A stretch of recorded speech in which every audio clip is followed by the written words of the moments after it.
so we have just gone live, so people should be dropping in to join us. Good morning, everyone that is joining us this Thursday.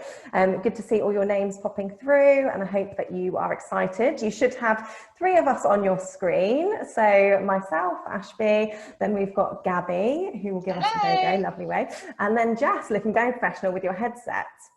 Oh, stop it. I really enjoy these. I think I need to get one of those proper headsets. I feel a little bit like a cheat with one of these just headphones. Welcome to everyone that's joining us today. Please do introduce yourself and say hello. We will have a couple of questions throughout the session for you guys, so it's nice to build a little bit of a chat and rapport. So introduce yourself and where you're from. That'd be amazing. I know that we all are, but just in case, in terms of Zoom, there should be a chat button along the bottom of your screen. If you click on that, and then the panel will pop up, and you should then change it. I think it's naturally set to all panelists. So change that. Morning, Joe. Morning, Andrew.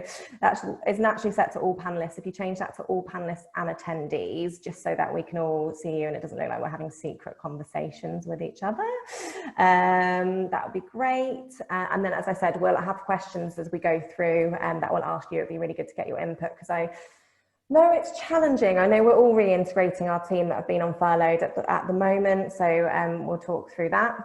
And in terms of who I'm being joined by, so we have got the wonderful Gabi Field with us from Refuge, the head of community and events for Refuge with us.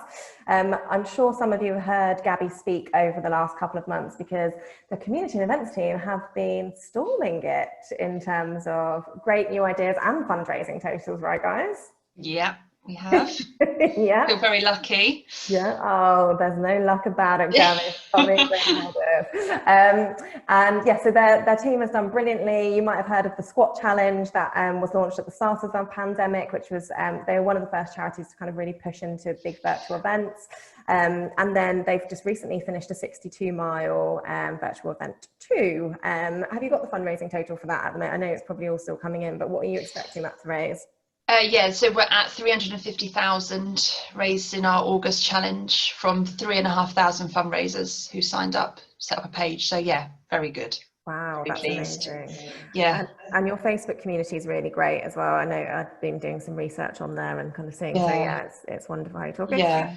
And then we've also got Jess Carmody, for the Senior Community Fundraising Executive from Refuge, on with us. So Jess was recruited and onboarded during the height of the pandemic, and through speaking to them over the course of kind of setting this up, I can tell they're definitely very integrated and work as one beautiful team. So we'll hear more about how they got that situation in the first place.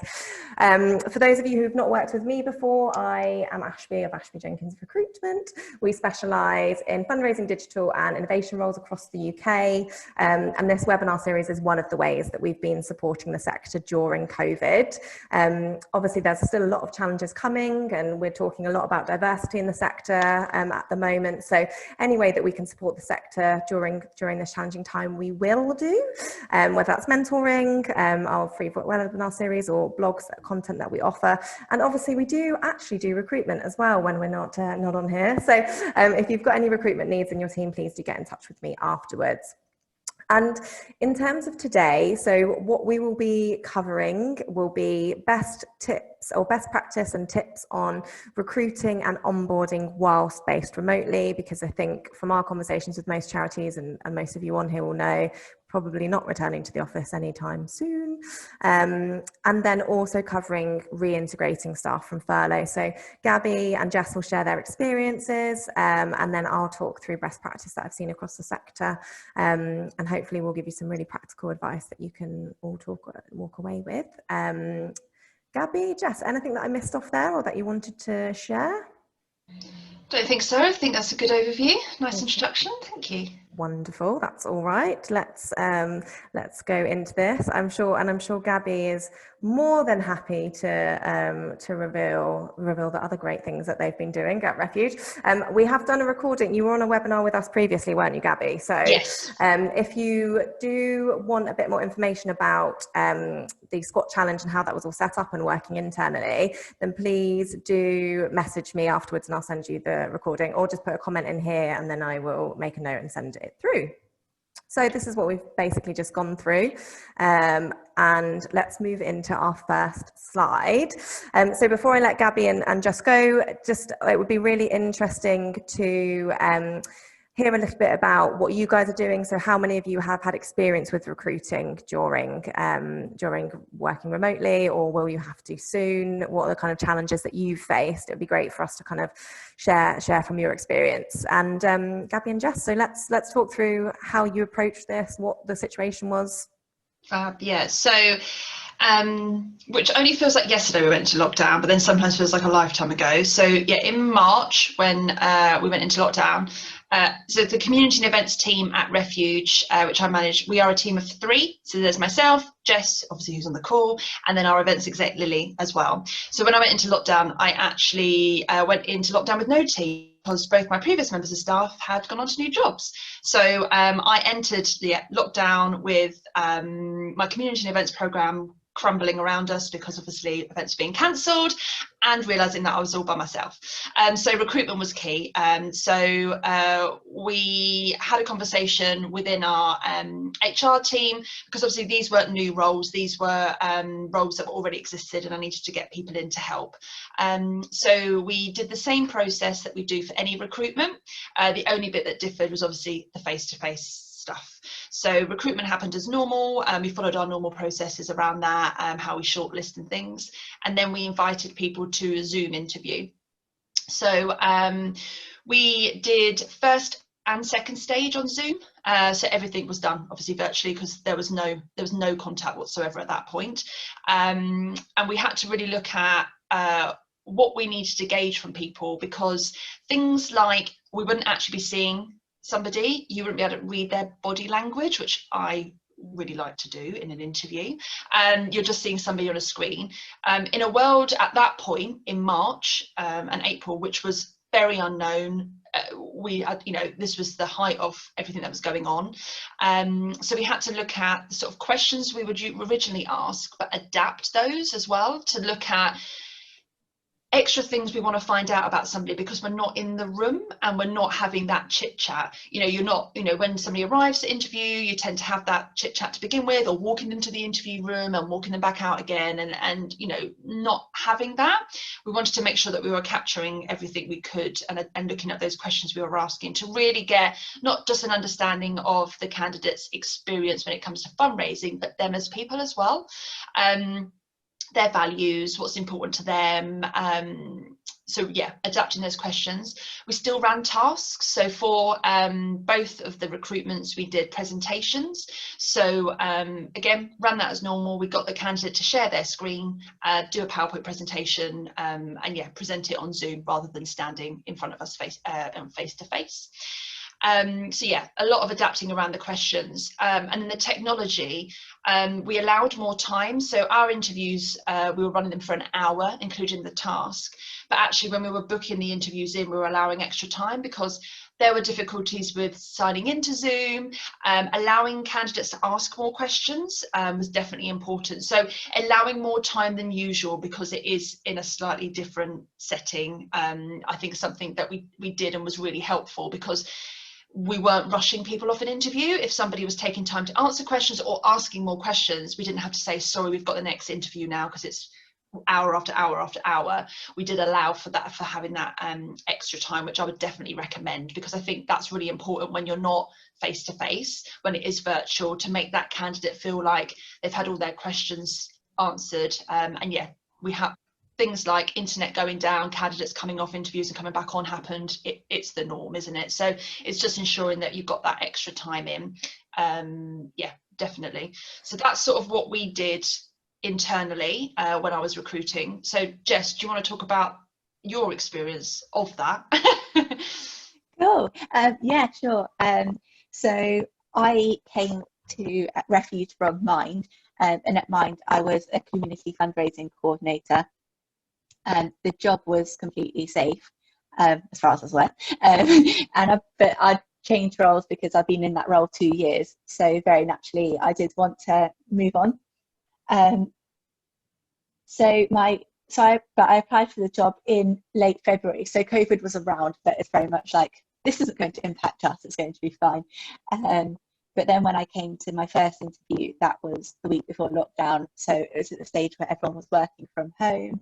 And then when I did my second interview, we were in full lockdown. So both interviews I did do on Zoom.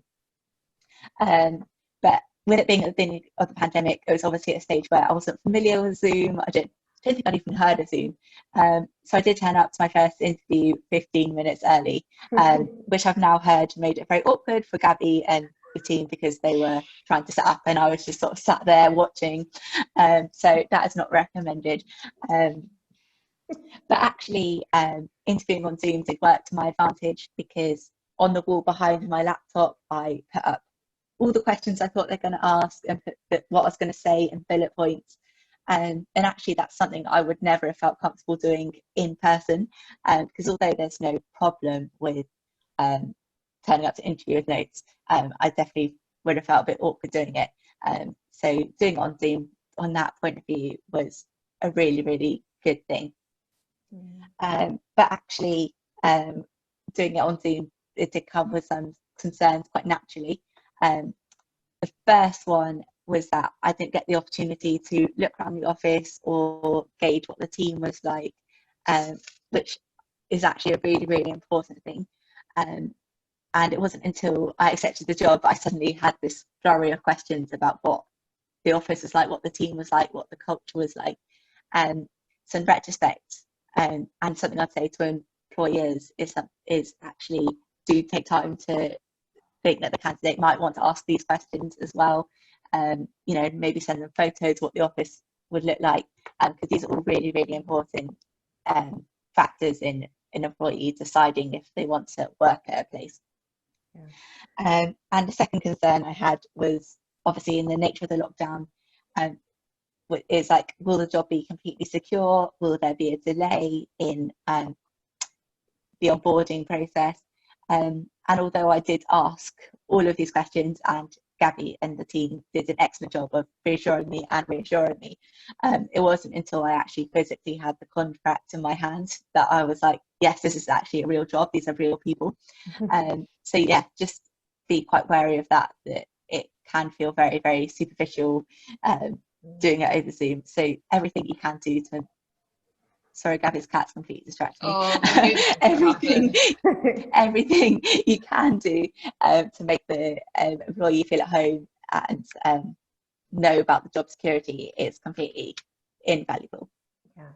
No, and I mean, obviously, when you were hired or recruiting for this role, the market was probably in quite a different place. So it was kind of at that normal. And I think, back in March, we were still working or used to being in a really candidate short market in fundraising.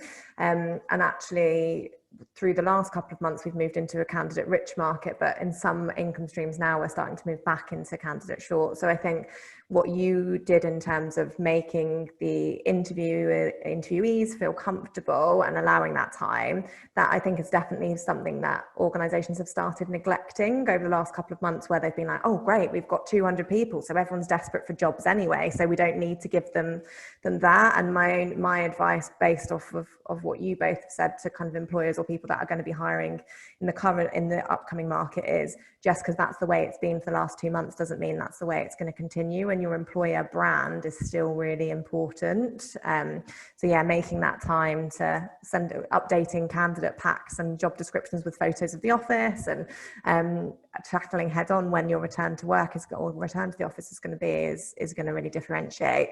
And the other word of warning that I would say to managers at the moment is that some people obviously are quite frantically looking for jobs, so you do still have to, but they'll also have other loads of opportunities, so you do still have to sell in why your organization's great, what the culture is going to be like, stay in communication with them until they've got that contract and until they've started, because we are starting to see a little bit of a shift of people thinking, oh, well, I would just accept a job anyway and use that as my backup and continue looking. And if you don't take that time, like Gabi did, to build rapport with the person you then offer, they've got no real incentive to stick with you.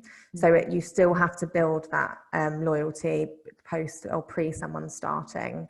Yeah, and we're seeing that at the minute at Refuge. So we're currently recruiting for quite a few new posts, and we're definitely seeing that there's a huge number of pools of candidates, but people that are seriously overqualified for the role.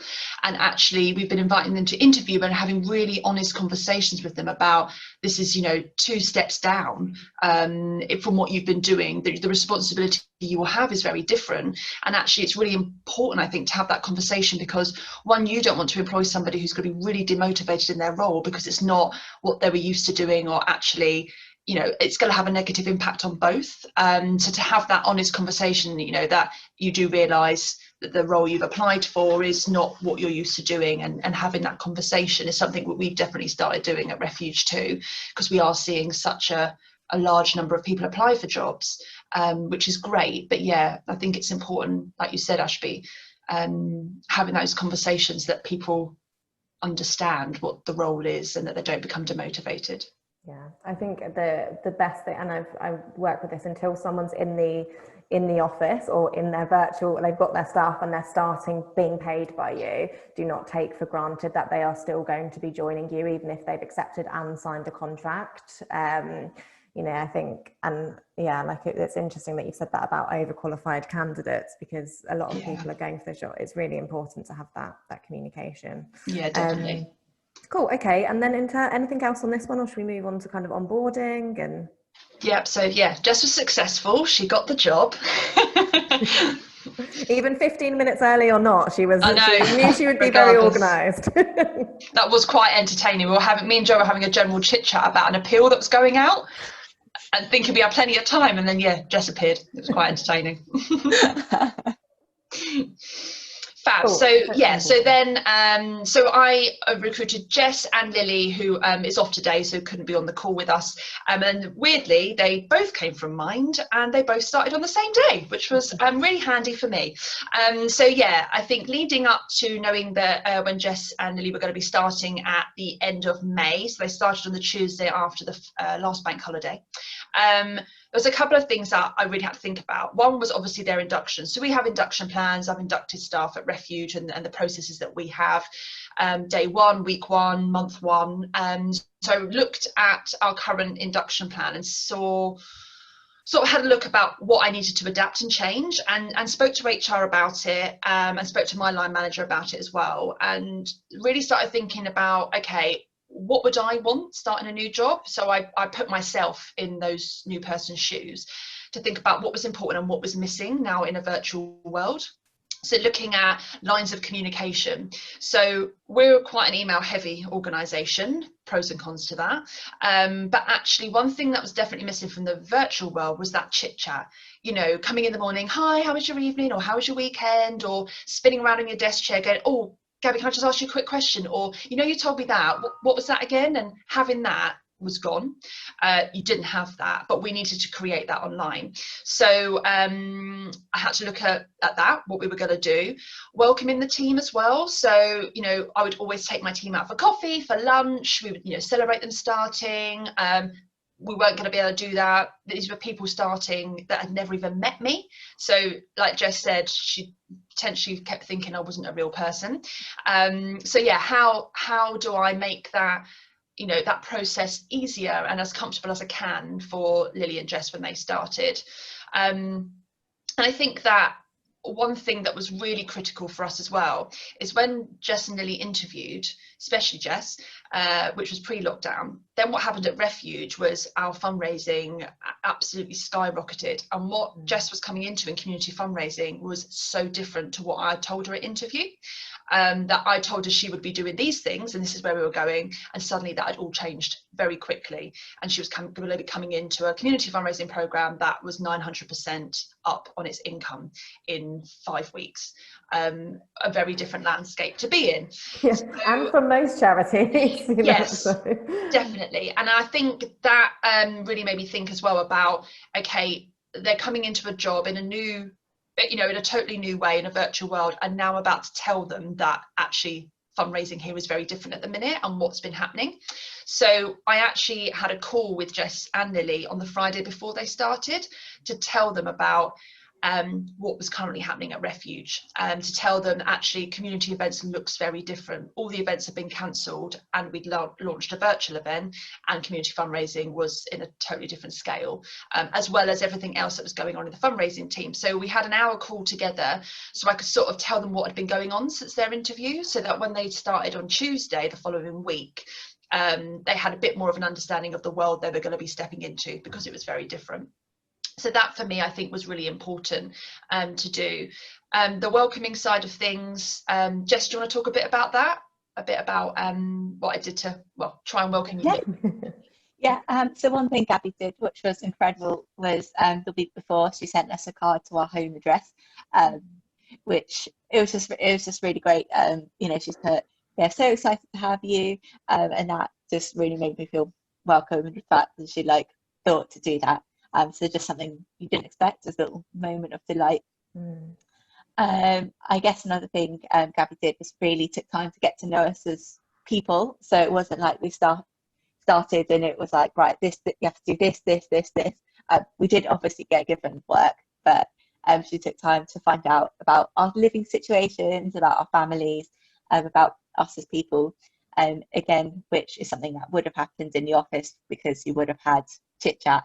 But without that, without being in the office physically, Gabi really made an effort to think what would have happened if we were in the office and tried to make that happen virtually. We also had team socials. So Gabi's really passionate about baking. You don't need to know her well to know that. So we did virtual bake-alongs straight after work, which, yeah, were a really great chance to get to know each other. And Gabi said just by watching Lily and I, she learned a lot about our individual working styles, which was really great.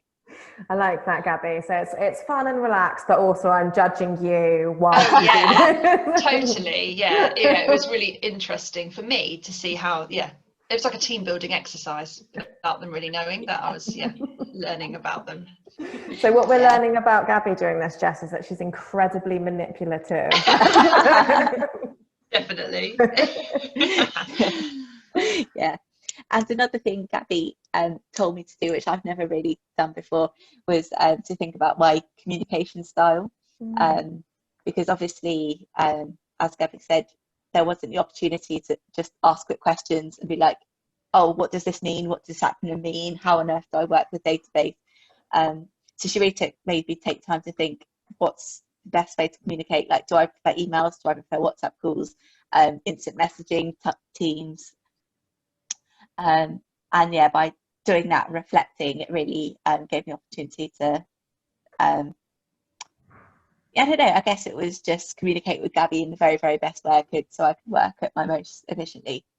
I think as well, going back to saying about that sort of first week, again in the induction plan, I stripped a load of stuff out that would have been done in week one, because things take longer. So day one on Tuesday, the aim of that day was to get Jess and Lily signed onto the system. By the end of that day, that's all they needed to do, is to be able to have access to email, to be able to log onto our remote system. That was it. If we managed to get that done, that was day one complete, because actually that in our organisation takes a bit of time. So actually, just breaking it down and not putting that pressure on Jess and Lily to think, oh my God, I've not done anything today, but actually setting the expectation that if you achieve this today and we get you on the system, that's all that matters. That is great. Day one's done. So I think that having that conversation, and the lines of communication, we set up WhatsApp groups, we've got Teams for instant messaging, emails, we had a daily Zoom call as well for half an hour, so that Jess and we could always meet as a team and touch base just to check. Sometimes that was just us having a half an hour chat about our evenings the night before. I think that was really important because we weren't seeing each other. As Jess said, what I learned about Jess and Lily was the different forms of ways they wanted to be communicated to, what was important to them. Jess won't mind me saying that she loves to have a chit chat, and that's really important to her every day. So we do that. Whereas Lily, it's not necessarily as important. She doesn't necessarily need that every day. So again, that's me sort of learning what the team need, not having a physical face-to-face environment. The other thing that Oh, sorry. Gabby, I was just going to say, and just to kind of clarify, because I think in terms of those daily kind of catch-ups, that we've been doing that here as well. But I guess people would say, oh, well, you know, I'm just so busy, I can't spend half an hour. But you guys were also very busy at that point. It's not like you, I mean, you were in the middle of a squat challenge, right? You weren't just like sat there like twiddling your thumbs like, oh, what can we get up to today? You know, so it's making that time to build that team spirit. Yeah. I mean, we were working at a capacity that we brought in the same amount of income in the whole of last financial year in 8 weeks. The whole of the fundraising team was, you know, at sheer capacity. So yeah, it is really hard to know you've got a list of things to do to try and get through whilst inducting people, especially at the same time. But actually for me, giving Jess and Lily that time, they were actually taking work off of me and were able to understand what their role was, embed themselves in the organisation actually quicker than I'd ever thought they would. I think because we gave that time and we had that time. The other thing as well was making sure that they had a buddy in the organisation. So I connect Jess and Lily up with 2 other fundraisers in the organisation. So they had virtual lunches together. Again, had another person to ask questions to as well, like general things, and to get sort of insider information about the organisation and what was going on from another fundraiser, which I think was really helpful as well. But yeah, I think slowing things down and being realistic. We have actually met face to face now. We have met in London just to have a coffee, socially distanced, at a coffee shop, which was really nice. And the best bit about that was when Jess said to me, "Gabi, that's what you look like from the side." So weird. Because, and it was so true, and I've really reflected on that, because actually we'd only ever seen each other like this. Didn't know each other's heights, like how tall was somebody, like what was their fashion like from waist down, things like that. It was actually quite entertaining when we did meet up. But yeah, and now what we're doing is we are setting a monthly afternoon meetup in London. The 3 of us at a coffee shop, socially distanced, and that it's safe. So at least we're spending some face-to-face time together. Again, that is, you know, we're not meeting to sit and have our laptops and do work. Yes, we are going to be doing some bits and pieces, some strategy stuff, but actually it's that time of all those minutes in the day that you would spend just talking to each other collated into one. So we are still having that face-to-face sort of time now that we can at the minute. Obviously with the current climate, you never know what's going to change, but yeah, just really I think as well as the manager, I had to be really transparent and really honest and show some vulnerability myself. So with Jess and Lily, in saying the ways that they like to communicate, I had to say the same as well, because just because Jess wanted to have communication a certain way, I had to make sure that would work for me. So we had really honest conversations at the beginning in one-to-ones with both of them to say like what I found helpful, ways of working that didn't work for me, because actually it was only going to cause issues between me and Jess, for no one's fault if I didn't speak up and say that actually I'm quite good at picking up the phone and having quick conversations about things rather than having everything on email. Or if you want a quick question answered, put that on Teams, because I'm using Teams as instant messaging rather than clogging up my inbox, you know, with the questions and stuff. So I think, yeah, it is a two-way thing, and really important to establish that. Yeah, that's interesting, because I think, I mean, obviously there's a lot, and we'll come on to work-life balance in a second, but in terms of wellness of your teams and things like that, but leaders as well need to be able to communicate and find a middle ground. If, you know, your team really love to communicate via email, but you like to have phone calls, then everyone needs to compromise, don't they?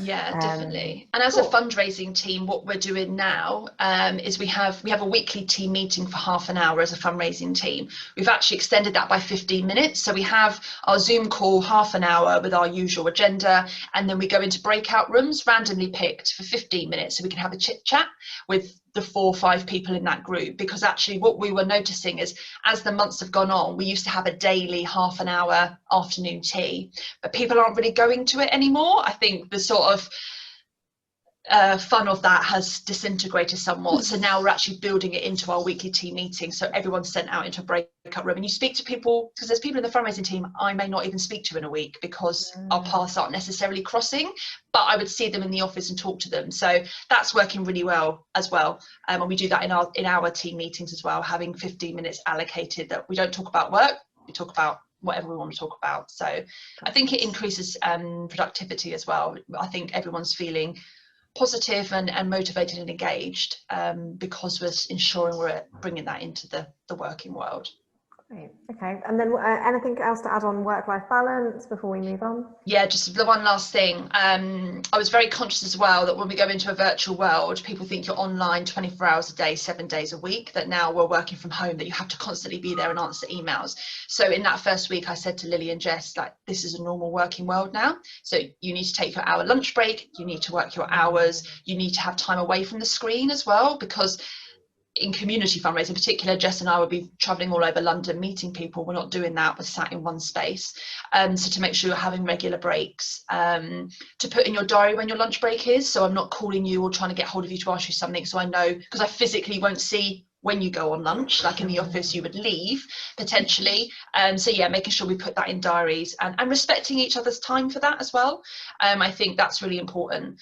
So yeah, again, I was really quite clear the fact that I do not expect you to be working extra hours. I expect you to have your lunch break. You know, there is no difference here. Just because you're in a virtual world, I don't expect you to be picking up at 7 o'clock at night. You know, I don't work like that, and I didn't want them to either. And I think I was just being open and honest about that's the way we want you to work, and not that the expectation is, because I'm new, I've not met anybody here at this organisation and I want to make a good impression, that I'll work every hour under the sun to show that I really know what I'm doing, because Jess and Lily didn't need to do that. I knew that they knew what they were doing and working the right hours to do that.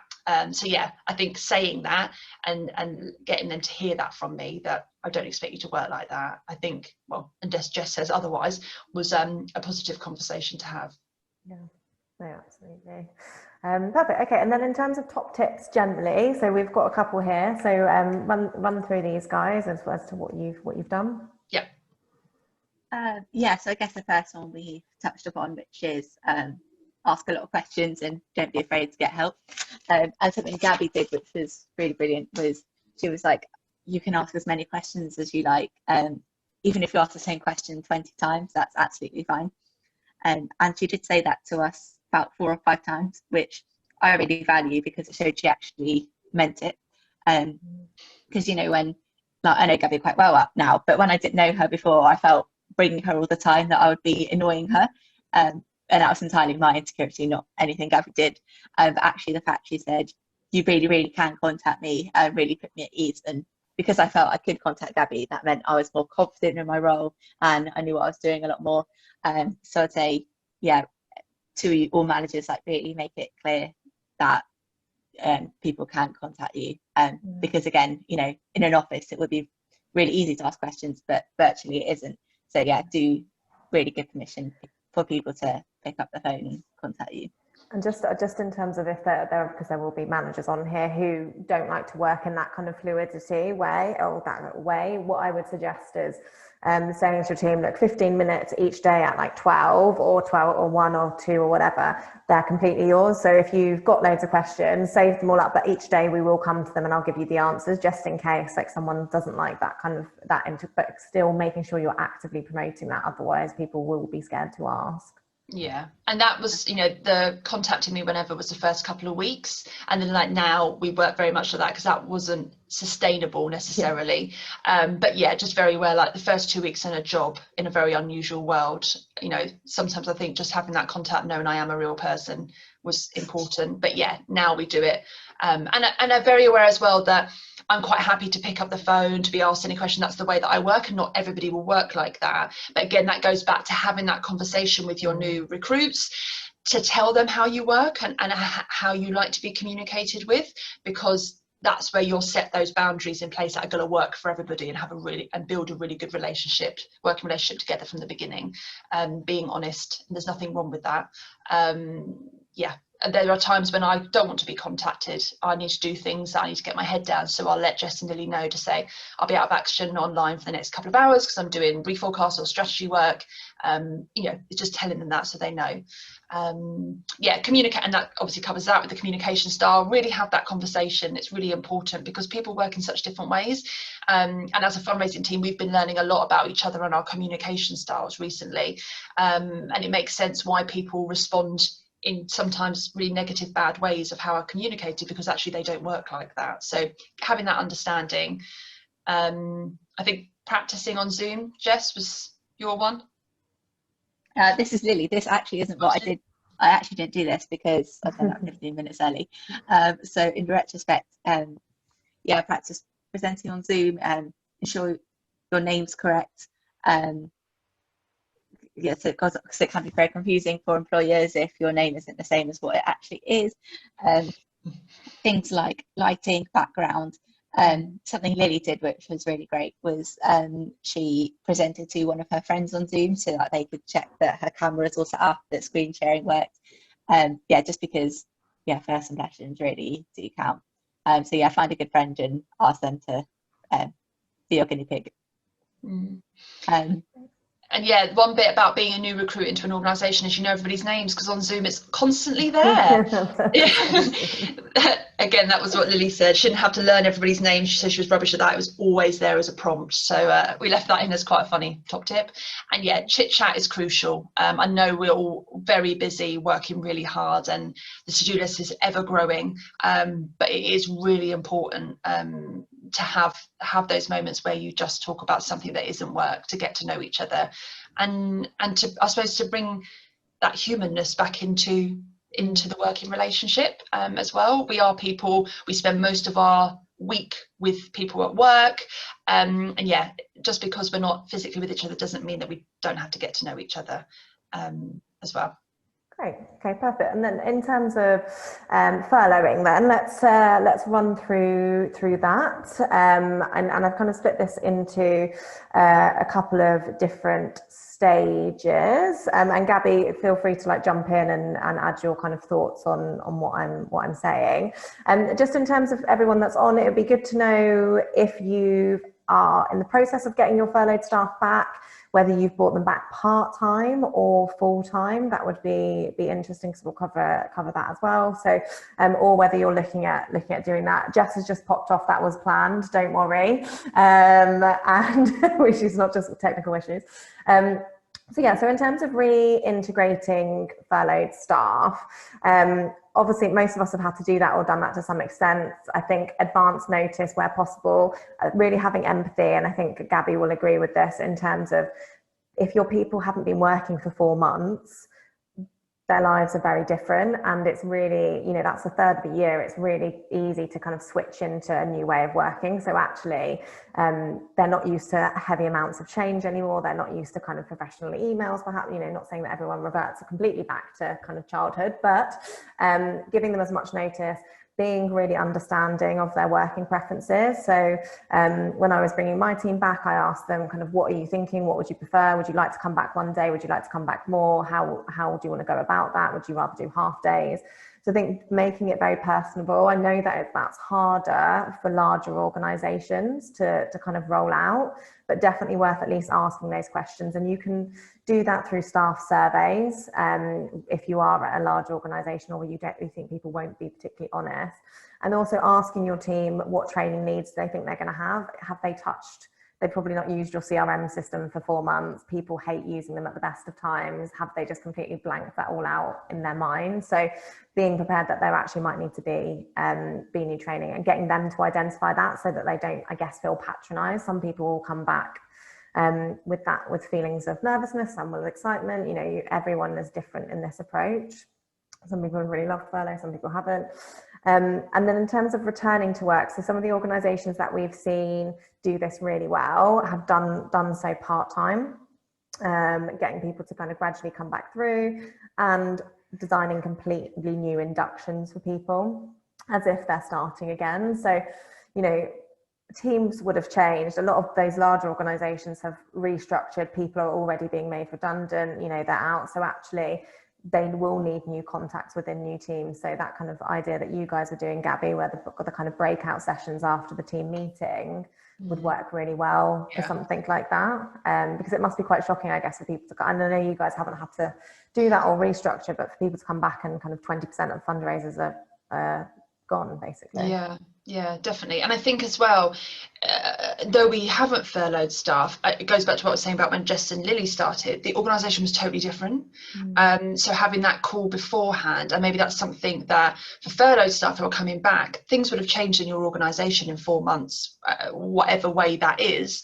But to preempt what that is before they come back on day one, or have a document written or the first meeting to really talk about, this is what's been happening, to bring them up to speed. I think Jess and Lily appreciated that, because they were coming into the one they didn't even know, because obviously it was a new job, but a very different one to what I told them at interview.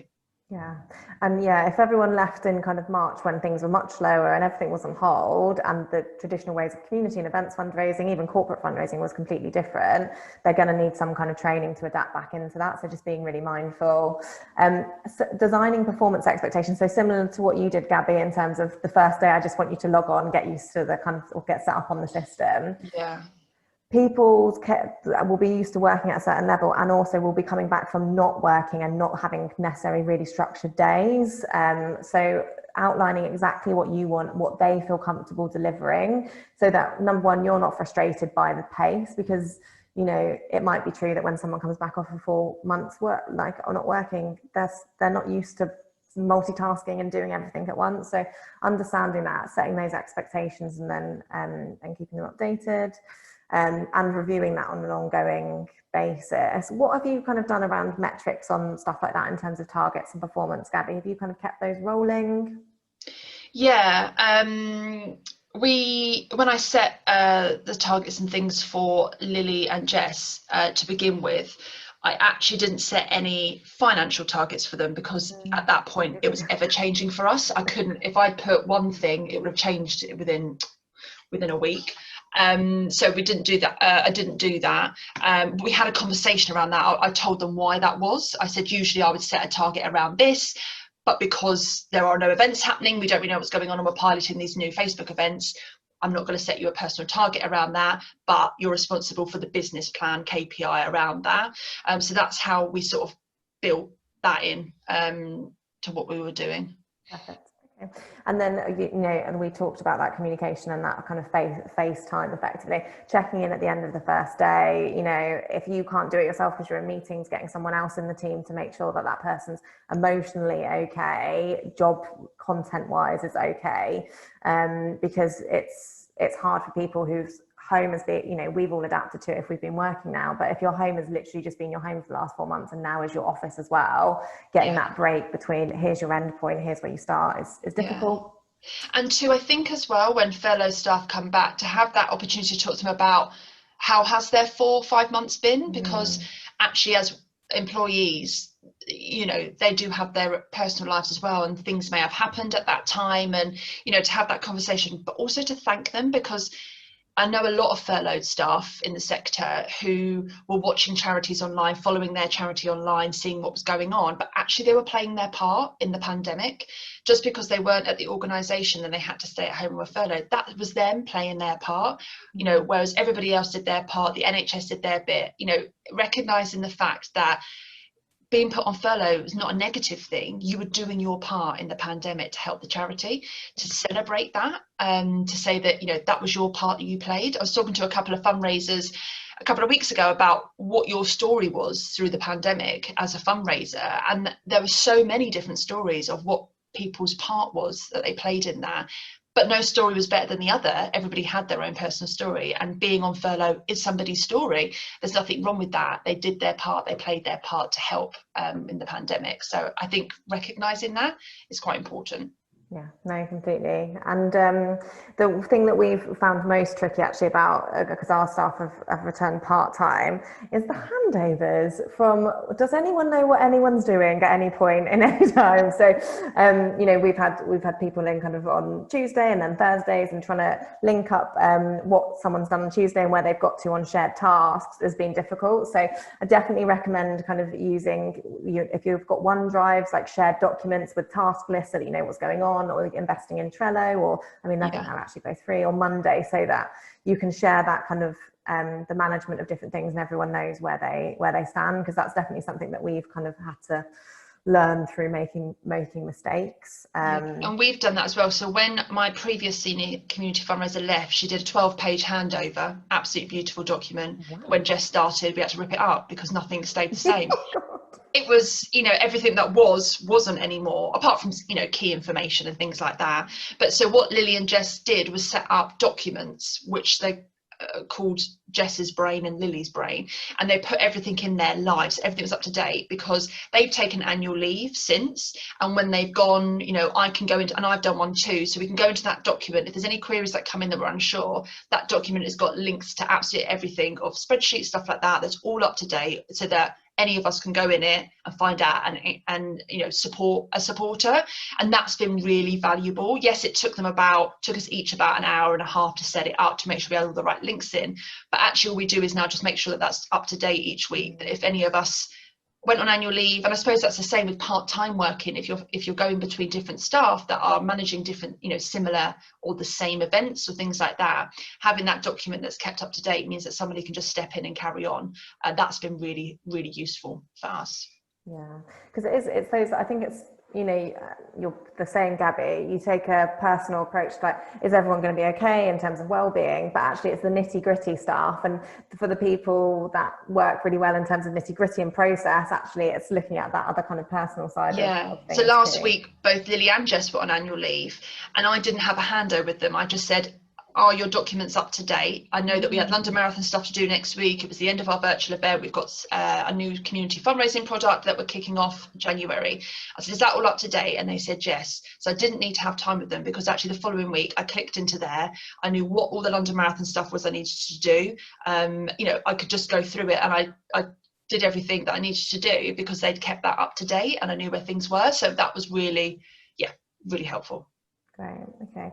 And just in terms of, I guess, the last bit as well, and then if you've got any questions for Gabi, please start popping them in, and then we'll come to them at the end, because we'll have a couple of minutes. But in terms of managing your own expectations, so, you know, everyone comes back differently, and you can't expect everyone to come back and hit the ground running. So, you know, if you were like, well, we've had 4 months or 5 months of doing this and working it this way and adapting, why can't these people do it? You know, I think you have to manage yourself. And touching on what you said as well, Gabi, I think understanding everyone played their part, and also not, and it's hard because if you're a decision maker, then you've had more influence in this, and if you're a team member, it's a bit harder, but not resenting them for being on furlough, because you know, I think everyone has had their workload stretch, you know, because organisations have had to cut costs and try and save money in by furloughing staff, you know. Not resenting them for that, understanding that was a decision that had to be made, and kind of understanding and being patient with them as they come back, and supporting. I think that's sometimes the hardest bit, and probably something that people aren't happy to talk about, but so important.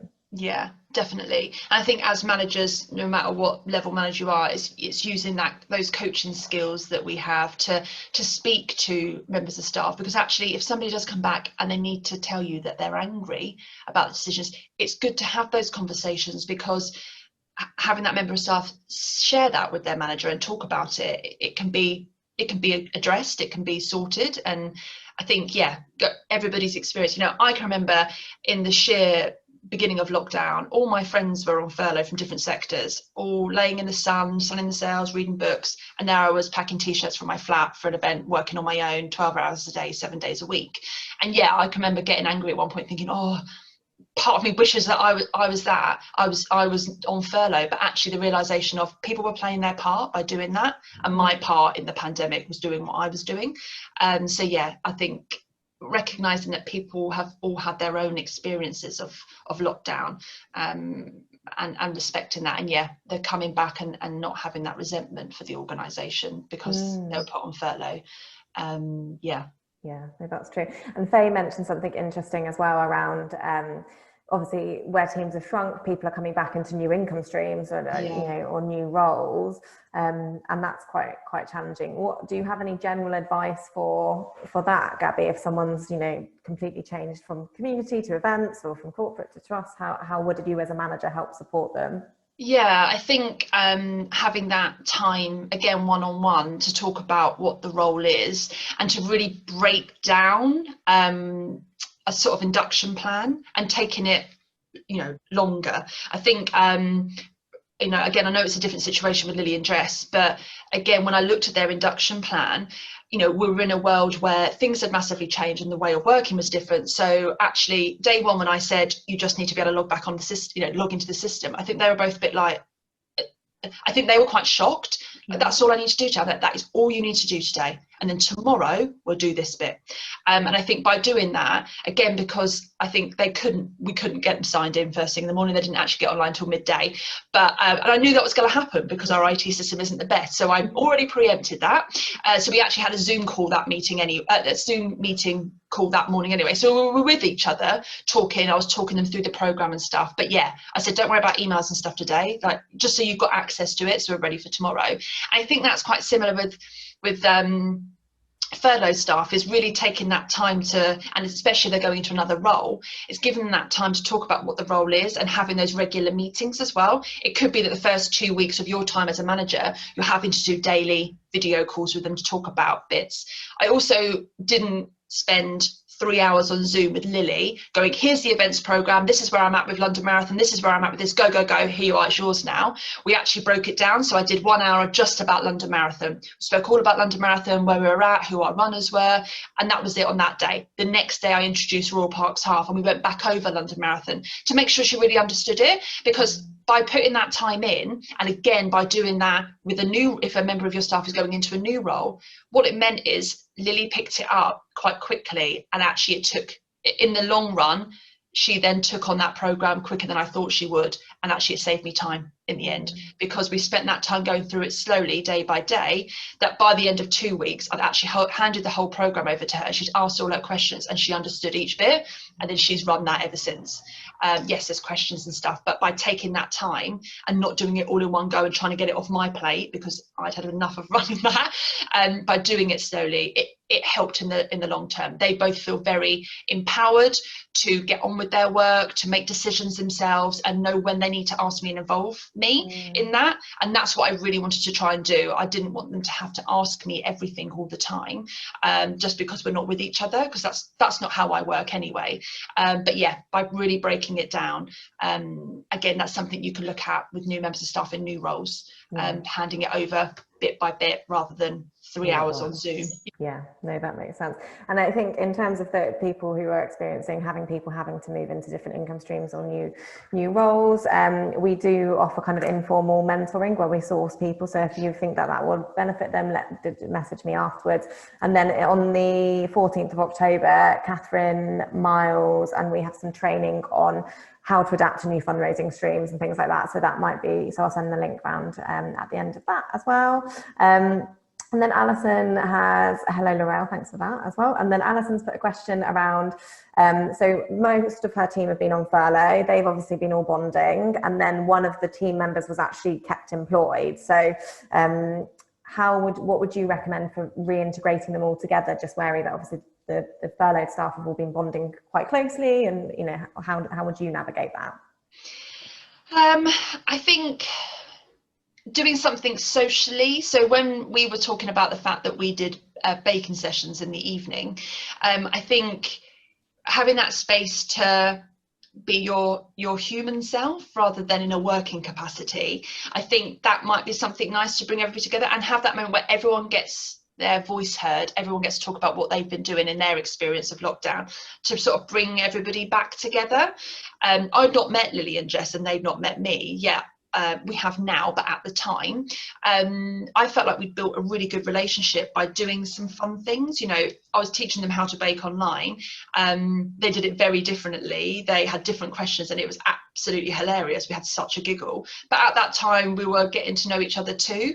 And I think if there are furloughed staff that have been spending time together, talking, doing things virtually outside of work, and there are members of staff that necessarily haven't, sort of your role as manager or leader is to sort of try and bring everybody together.